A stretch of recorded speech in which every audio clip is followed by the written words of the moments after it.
Dieu, notre Père, nous bénissons ton nom pour ce 16e jour de méditation. Viens nous parler et que tout ce que nous avons dit puisse être dirigé par ton esprit. Dis-nous un mot, prends le contrôle de toutes choses au nom de Jésus. Amen. Bienvenue à notre 16e jour de méditation de la parole de Dieu. Et aujourd'hui, notre passage de base est 1 Corinthiens 3, versets 1 à 3. La Bible dit, pour moi, frère, ce n'est pas comme à des hommes spirituels que j'ai pu vous parler, mais comme à des hommes charnels, comme à des enfants en Christ. Je vous ai donné du lait, non de la nourriture solide, car vous ne pouviez pas la supporter. Et vous ne le pouvez même pas à présent parce que vous êtes encore charnel. En effet, puisqu'il y a parmi vous de la jalousie et des disputes, n'êtes-vous pas charnel et ne marchez-vous pas selon l'homme? Le verset 4. Quand l'un dit, moi je suis de Paul, et un autre monde d'Apollos, n'êtes-vous pas des hommes? On peut s'arrêter ici. En ce jour, je veux attirer notre attention sur ce que l'apôtre Paul dit. Et cela est très important. Ici, l'apôtre Paul parle de deux réalités spirituelles. Celle de l'enfant en Christ, c'est-à-dire du bébé spirituel, et celle de l'homme spirituel, le mature, celui qui est mature spirituellement. Et il dit quelque chose de taille. À partir du verset 2,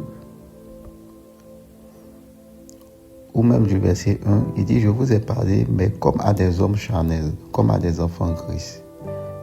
Cela veut dire qu'on peut être chrétien et être bébé spirituel. On peut être chrétien et redevenir bébé spirituel. On peut être chrétien et être bébé spirituel, mais aussi on peut être chrétien et redevenir bébé spirituel. Dans le premier cas, c'est lorsqu'on est de nouveau, on donne notre vie à Jésus, nous sommes rentrés dans la vie chrétienne et donc nous sommes bébés spirituels parce qu'on ne connaît pas certaines choses, certaines réalités. C'est maintenant qu'on va lire la Bible, on va lire la parole de Dieu, on va essayer de comprendre les vérités spirituelles et évoluer spirituellement. Là, nous sommes bébés spirituels et nous évoluons spirituellement. Maintenant, dans le deuxième cas, on peut redevenir bébé spirituel si cette discipline n'est plus. Cette discipline qui nous poussait à grandir spirituellement, à rester en contact avec la parole de Dieu, à prier régulièrement, n'est plus. C'est-à-dire des chrétiens qui lâchent leur vie de prière, leur vie de méditation, leur vie de jeûne, peuvent redevenir bébés spirituels. Le souci ici, c'est que d'autres chrétiens, parce qu'ils ont bien commencé pendant 5 ans, ils ne faisaient que grandir spirituellement. Quand ils perdent cette discipline, spirituellement parlant, ils rétrogradent. Mais dans leur tête, pour eux, ils sont toujours matures spirituellement. Et ce mensonge-là fait qu'ils font beaucoup d'erreurs.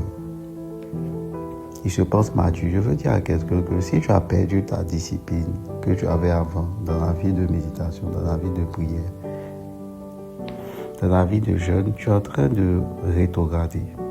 La vie chrétienne, c'est une vie où tu peux redevenir bébé. C'est-à-dire, il y a des choses que tu vas plus comprendre, or que tu comprenais avant, quand tu étais à fond. Mais il y a des choses que tu ne comprendras plus. Comment se fait-il que des chrétiens qui avant n'insultaient pas, ou n'écoutaient pas la musique mondaine, ou ne faisaient pas certaines choses, à un moment donné, ils ont recommencé à le faire. C'est parce qu'ils sont redevenus bébés dans ce domaine. Donc ça déjà, c'est très important.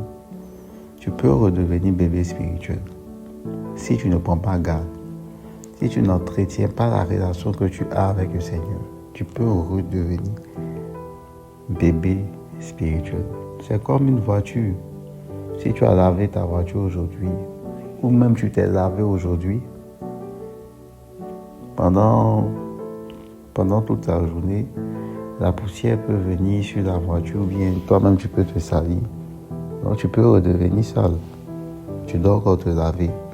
C'est pourquoi chaque jour, nous nous lavons pour entretenir notre corps. C'est de cette même manière que dans la vie chrétienne aussi, nous devons chaque jour nous laver spirituellement pour nous entretenir. Sinon, à un moment donné, on peut redevenir enfant, bébé spirituel. Mais il y a un autre thème que l'apôtre Paul utilise aussi pour déterminer, pour désigner les enfants spirituels, les bébés en Christ, c'est le fait d'être charnel. Donc, tu peux être chrétien spirituel et redevenir charnel. Les chrétiens charnels sont des chrétiens qui ne sont pas conduits par le Saint-Esprit, par l'Esprit de Dieu, et qui se comportent comme des bébés spirituels. Et ces chrétiens-là sont très dangereux. Ils sont souvent même plus dangereux que les païens. Pourquoi? Parce qu'ils ont été chrétiens spirituels et ils sont revenus en arrière. Donc quand vous marchez avec eux, si vous ne faites pas attention, vous allez aussi revenir en arrière comme eux.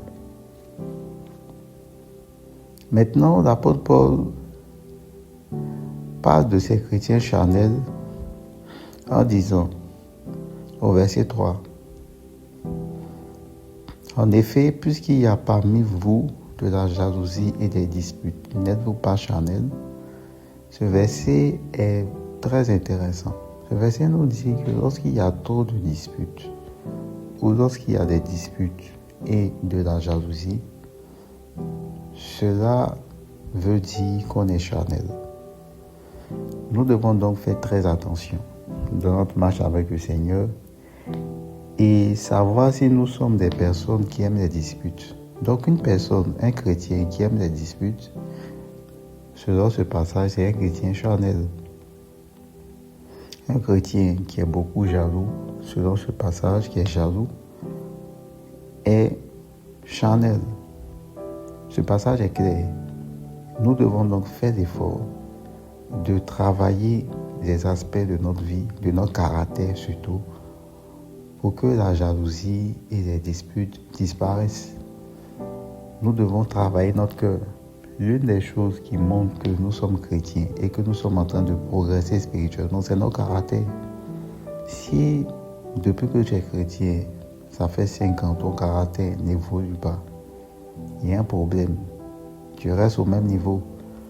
L'un des critères d'évaluation les plus pertinents dans notre vie chrétienne, c'est le caractère. Il y a aussi d'autres éléments, comme l'onction, les dons spirituels, la grâce, la connaissance, mais il y a aussi le caractère. Parce que le caractère va te permettre, étant chrétien, de bien vivre avec ton entourage. Le caractère va te permettre de bien communiquer avec ton entourage, d'être doux avec les personnes qui seront avec toi, d'avoir vraiment cette capacité relationnelle avec ton entourage. Donc un chrétien qui n'a pas un bon caractère, déjà c'est un obstacle même à l'évangile. C'est un obstacle parce que les païens vont voir même que ton caractère est vraiment bizarre et ça ne va pas leur donner envie de se convertir. Donc le caractère joue un rôle vraiment très important dans notre marche avec le Seigneur. Et ce n'est pas facile d'avoir un bon caractère rapidement. Ça dépend des individus. Il y a d'autres, avant même d'être chrétiens, avaient déjà un bon caractère. Du coup, dans la vie chrétienne, ça ne va pas forcément les fatiguer. Mais il y a d'autres qui n'avaient pas un bon caractère quand ils étaient païens. Donc, dans la vie chrétienne, il faut que la parole de Dieu puisse travailler le cœur. Et cela peut prendre du temps. Ça dépend d'un individu à un autre. Ça peut prendre beaucoup de temps. Et dans ce cas-là, d'autres se découragent parce que leur caractère n'évolue pas selon eux. Mais il y a d'autres aussi qui ne se découragent pas, qui continuent de se battre. Donc je veux dire à quelqu'un que même si ton caractère semble ne pas évoluer selon toi, continue d'appliquer la parole de Dieu. Demande au Seigneur de permettre à ce que ton cœur puisse accepter totalement la parole de Dieu pour que la parole de Dieu te transforme. La transformation est possible. La transformation est encore possible tant que tu restes accroché à la parole de Dieu. Toute personne qui reste accrochée à la parole de Dieu finit toujours par être transformée par ses paroles. Peu importe le temps, elle finit toujours par être transformée. Donc la première des choses, c'est que vraiment la parole de Dieu pénètre. C'est pourquoi, dans ce passage-là, si vous remarquez bien, l'apôtre Paul dit, je vous ai donné du lait, non de la nourriture solide. Vous voyez, donc le caractère est lié aussi à la nourriture ou au lait. Le lait et la nourriture solide sont, si vous voulez, deux niveaux de la parole de Dieu. Le lait, c'est un niveau où la parole de Dieu est beaucoup plus simple à assimiler. La nourriture solide, c'est un niveau où la parole de Dieu est un peu plus complexe à assimiler. Vous voyez donc, pour avoir vraiment un bon caractère, vous devez laisser la parole de Dieu vous transformer à l'intérieur de vous. Lorsque la parole de Dieu finira de vous transformer, vous deviendrez mature spirituellement et d'autres vérités seront mieux comprises. Dieu pourra vous expliquer d'autres vérités beaucoup plus complexes pour votre croissance spirituelle. Et donc, ce matin, je voulais qu'on s'attarde sur cela afin que nous soyons des croyants, des chrétiens qui progressent spirituellement et qui arrivent à la maturité spirituelle. Maintenant, si tu es tombé sur cet audio, sur cette note vocale et que tu n'as pas encore donné ta vie à Jésus et que tu le sais en toi-même, c'est le moment de le faire. Alors tu peux répéter cette prière après moi. Seigneur Jésus, je te demande pardon. Sauve mon âme. Viens aujourd'hui me délivrer de tous mes péchés, car je sais que tu es mort pour moi et que tu es ressuscité. Pardonne toutes mes erreurs et purifie mon âme par ton sang. Je veux devenir une nouvelle créature. Merci Seigneur, car à partir d'aujourd'hui, j'appartiens à ta famille. Merci Père pour ta grâce. Merci pour ce temps de méditation. Merci parce que tu nous as parlé. Que ton nom soit béni et donne-nous d'être des chrétiens matures qui ne retournent pas dans l'enfance spirituelle, mais qui continuent d'être des hommes spirituels pour la gloire de ton nom. C'est au nom de Jésus que j'ai prié. Amen.